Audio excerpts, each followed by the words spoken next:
தமிழக வெற்றிக் கழகத்தின் உறுப்பினராக ஆனது நான் எப்படி பண்ணேன்னு உங்கள் கூட ஷேர் பண்ணிக்க போகிறேன்.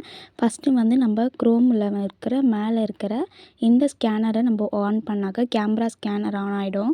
ஸோ கேமரா ஸ்கேன் ஆனதுக்கப்புறம் விஜய் அண்ணா கொடுத்துருக்கிற இதில் வந்து டெலிகிராம் ஸ்கேனர் தான் நான் எடுத்தேன். இதில் டெலிகிராம் ஸ்கேனர் ஸ்கேன் பண்ணதும் நம்மளோட டெலிகிராம் ஆப் மூலயமா அது ஆட்டோமேட்டிக்காக கனெக்ட் ஆகிடும். அவரோட அஃபிஷியல் டெலிகிராம் பேஜ் ஓப்பன் ஆனதும் நம்ம ஸ்டார்ட் கொடுத்ததும் ஸ்டார்ட் ஆகிடும். ஸோ ஸ்டார்ட் ஆனதும் நெக்ஸ்ட்டு பார்த்தீங்கன்னா நம்மளோட மொபைல் நம்பர் என்ட்ரு பண்ண சொல்லியிருப்பாங்க. நம்ம மொபைல் நம்பர் என்ட்ரி பண்ணதும் நெக்ஸ்ட்டு ஸ்டெப் பார்த்தீங்கன்னா நம்மளோட ஓட்டர் ஐடி இருக்கிற ஓட்டர் ஐடி நம்ம ரெஜிஸ்ட்ரேஷன் பண்ணதும் நம்மளோட டீட்டெயில்ஸ் எல்லாமே வந்து கரெக்டாக இருக்கா, எஸ்ஸா நோவா கேட்பாங்க. ஸோ எல்லா டீட்டெயில்ஸும் நீங்கள் செக் பண்ணிவிட்டு எஸ் கொடுத்துடலாம்.